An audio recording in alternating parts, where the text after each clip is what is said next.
নমস্কাৰ বন্ধু বান্ধৱীসকল, মই আজি আহিলোঁ ডিগবৈ শতবাৰ্ষিক উদ্যানলৈ। ভাবিলোঁ যে আপোনালোককো উদ্যানৰ প্ৰাকৃতিক সৌন্দৰ্যবোৰ উপভোগ কৰোঁ। আহক তেনেহ'লে আমি এই সৌন্দৰ্য উপভোগ কৰোঁ।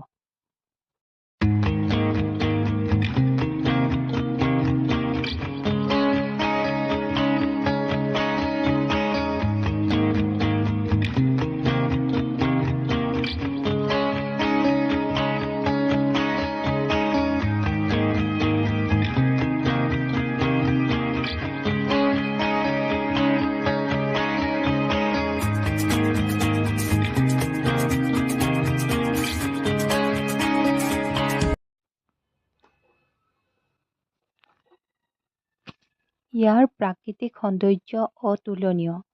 এদিন আপোনালোকেও আহিব ইয়াৰ সৌন্দৰ্য উপভোগ কৰিবলৈ।